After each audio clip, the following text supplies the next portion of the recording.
Hello everybody and welcome back to another video from the Theory of Racelessness. Before the clip, we have some very exciting news. Dr. Sheena Mason, Dr. Carlos Hoy, and Greg Thomas present Resolving the Racism Dilemma, a full-day conference coming up this September 24th, 2022. Register using the link in the description box down below to experience these leading voices as they explore and discuss how to correct the misguided notions of race. Now, enjoy the video. East India Tea Company and their drive towards colonialism, expansion, and global growth, in which the times they spent in Asia and Africa, basically at this point, kind of engaging at some superficial level of trade with these people, but with the ultimate goal of disenfranchisement and kind of like this control, right? And the only way you can do that in some way is by dehumanizing the people that you are engaging with, previously in business, and now suddenly they are your chattel or your subjects or your like less than, right? So I there is like this. I think a lot of times people, especially in the American context, just really focus on the American context of race, and they forget this is a global story that plays out across it still impacts everywhere across the world, right? Whether you're looking at South America or Asia or Africa or other parts of the world, it's just that story of what race means is still like poignant for people in their day-to-day lives in many ways.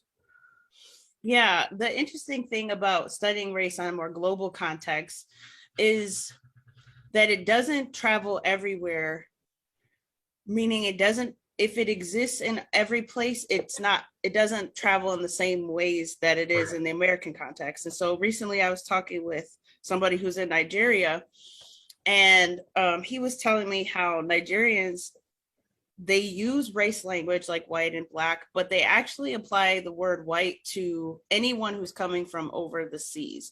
So, Chinese people are white. He said, I'm white, not because I have lighter complexion, but because I'm American. So I'm just the West. And so I'm coming from the West. And so I'm automatically white in Nigeria. And we were talking about this. What was interesting about that conversation for me is he also acknowledged that until he met me, he believed that race was biological, that, he was like very convinced that I was wrong on that point.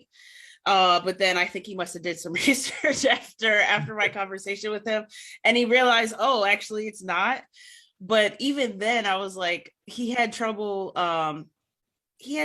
explaining the logic behind that, because if it is biological, then anyone coming from over the seas can't be white, right? So that didn't really bear out in like the nuanced way that he was looking at it. But ultimately, we did determine that, at least for him in Nigeria, race was a neutral descriptor, whereas it was a sort of a matter of fact that somebody is black or somebody is white, as opposed to carrying everything it carries in the US context. And I say that to say that I think more people can be heartened by this realization that race, and thereby racism, don't necessarily travel everywhere as neatly as we're taught in the American context, because it then indicates that, oh, actually it doesn't have to stay this way, right? And it's not this undefeatable, thing, this global thing that we can't beat and change because it's global, right? That's how I look at it.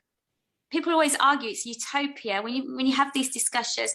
It's not doable. But I just thinking, when you were talking about hierarchy, it exists everywhere, and we're allowing race to be in hierarchy. I mean, we look at conflicts around the world when it's a black person, when it's a Muslim, Arab, we dehumanize them because we're weaponizing that race and subconsciously associating suffering with that race, and we don't associate suffering with our own.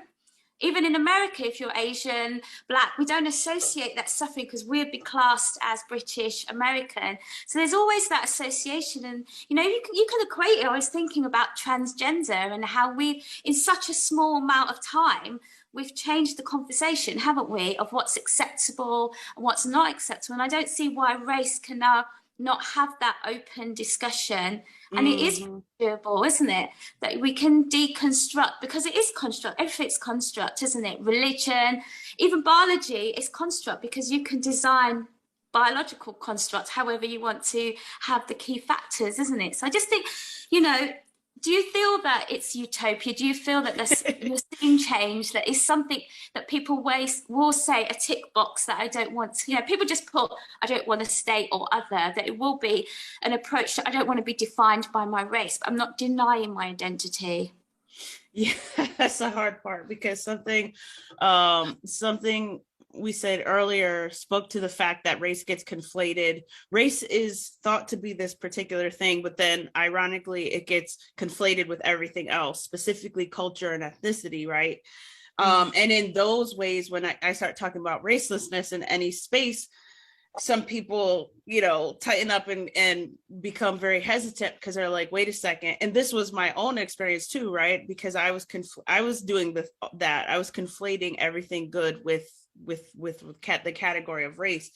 So there's a way in which we have a lot of unlearning to do.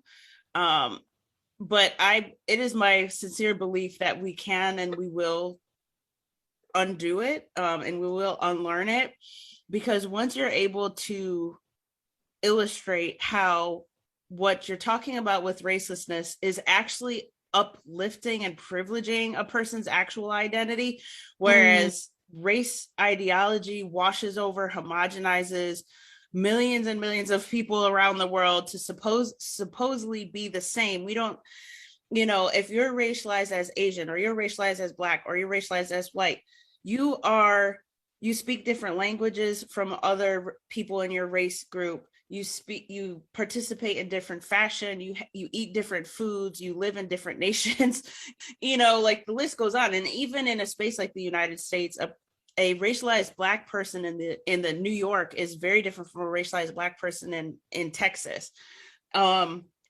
And so it's like, yeah, in this weird way, we hold on to this idea that race is our identity. It's part of our identity. It's part of who we are. But actually, I rebuke the idea that racism is part of who I am, is part of my identity, right? Because I see them as the same thing. And I think once you can show people that actually what race is the racism that creates it, and that who they are would actually come to the forefront, we could have a proliferated understanding of how culture actually works, or ethnicities and things of that nature. We could have a proliferated understanding of individuals within the context of a community, as opposed to presupposing an entire global community that doesn't actually exist. I think that is how we help people stop conflating and see the light as it comes to conceptualizing racelessness. But I also think too, so Shahada, you're talking about race as a social construct. So I'm interpreting that as indicative of you being a social constructionist as it pertains to your philosophy of race. I am a race skeptic, which means that I argue that what we identify as race or racial is actually racism camouflaging itself, or it's something cultural, which means it's not race, it's culture, right? Or it's something ethnic, which again means it's not race, it's ethnicity. So in that way, I say there's this apparition of race that exists, which I concede, because I have eyes and I look around me and I hear people saying all the time that race exists, right? But to me, it's just that it is an apparition, that we're pointing to other things and misnaming it as race.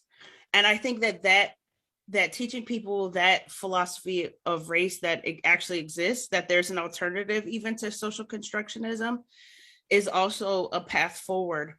And that speaks to my idea of racelessness in one sense. We hope you enjoyed that highlight. To watch the full version, use the link in the description box down below. Before we go, here's another reminder for Resolving the Racism Dilemma with Dr. Sheena Mason, Dr. Carlos Hoyt, and Greg Thomas. We highly encourage you check out the great things being offered at this conference, September 24th. All of the conference information is linked down below. We hope to see you there.